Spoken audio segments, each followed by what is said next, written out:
J'ai récemment publié une vidéo sur comment et pourquoi les autorités congolaises seraient responsables de la pauvreté en RDC. Si vous ne l'avez pas encore vue, je vous mets le lien dans la description. Je vous invite à aller la regarder pour mieux comprendre le contexte. Dans cette nouvelle vidéo, je vais vous présenter un cas récent et concret qui illustre parfaitement ce que je vous expliquais dans cette vidéo. Il s'agit d'une affaire troublante impliquant l'exploitation illégale de minerais dans la province du Sud Kivu. Voici donc les faits. Récemment, 17 sortissants chinois ont été arrêtés dans le territoire de Walungu, précisément dans le village de Karembo, pour exploitation illicite de minerais. Ils opéraient pour le compte d'une société non enregistrée, bafouant ainsi les lois et règlements locaux. Parmi eux, 14 ont réussi à être exfiltrés par la Direction générale des migrations. Non pas vers Kinshasa pour y être jugés comme prévu, mais directement via le Rwanda. Les faits qui nous parviennent de la province du Sud Kivu en République démocratique du Congo sont à la fois troublants et révélateurs des failles profondes qui gangrènent la gestion des ressources naturelles en Afrique. Commençons par un rappel des événements. Dans le village de Karembo, territoire de Walungu, 17 ressortissants chinois ont été arrêtés pour exploitation illégale de minerais. Ces individus travaillaient pour le compte d'une entreprise non enregistrée, opérant sans autorisation et contrevenant aux lois en vigueur.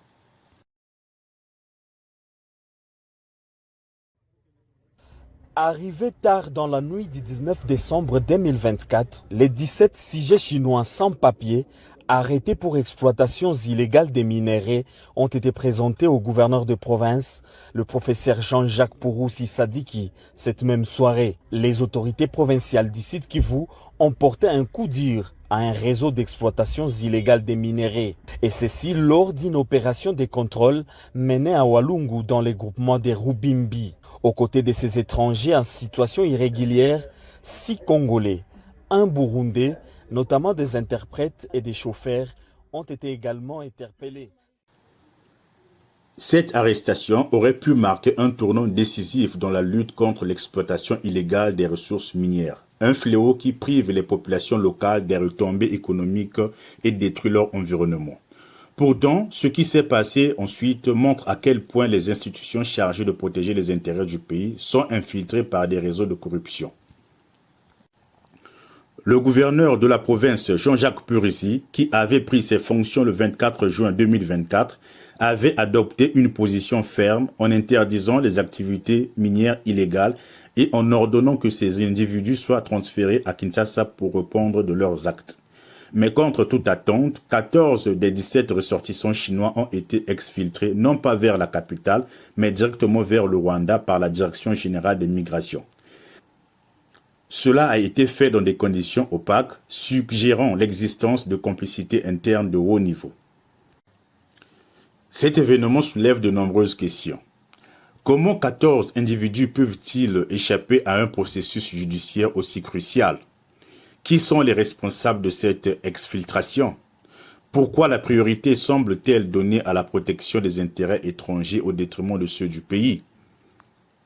La situation devient encore plus scandaleuse lorsque l'on examine l'impact de ces activités illégales sur les populations locales.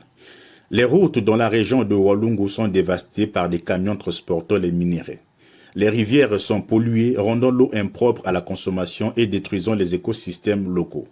Et pourtant, les communautés environnantes ne bénéficient d'aucune infrastructure de base. Pas d'école, pas d'hôpitaux dignes de ce nom, pas d'amélioration de conditions de vie. Ces faits illustrent un chemin tristement récurrent.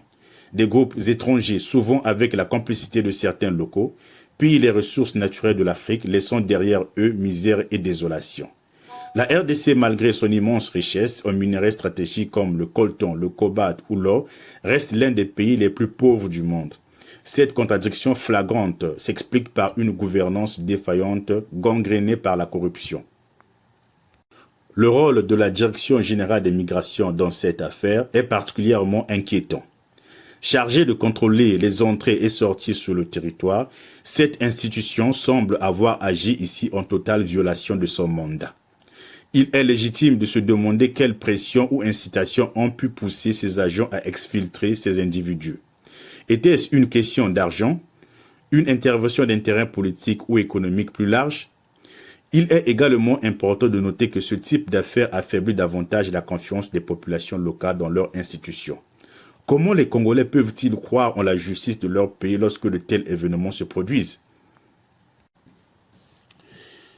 En conclusion, ce cas d'exploitation illégale des minerais dans le sud Kivu et l'exfiltration des ressortissants chinois constituent un exemple accablant des défis auxquels l'Afrique est confrontée dans la gestion de ses ressources naturelles. Il ne s'agit pas seulement d'un problème congolais, mais d'une réalité qui touche de nombreux pays africains. La question centrale reste: quand et comment les gouvernements africains mettront-ils réellement les intérêts de leur population au centre de leurs priorités? Nous avons donc le devoir de dénoncer ces pratiques, d'éveiller les consciences et d'appeler à des réformes profondes. Ce combat pour la souveraineté des ressources africaines ne peut être gagné qu'avec une mobilisation générale, tant des citoyens que des gouvernements, pour exiger une gestion transparente, responsable et équitable. À vous qui êtes abonnés et qui suivez cette vidéo, je pose cette question. Que pensez-vous de cette situation? Quels changements croyez-vous nécessaires pour éviter de tels scandales à l'avenir? Je vous invite à partager vos réflexions dans les commentaires et n'oubliez pas de vous abonner pour continuer cette lutte ensemble. Ensemble, faisons entendre nos voix.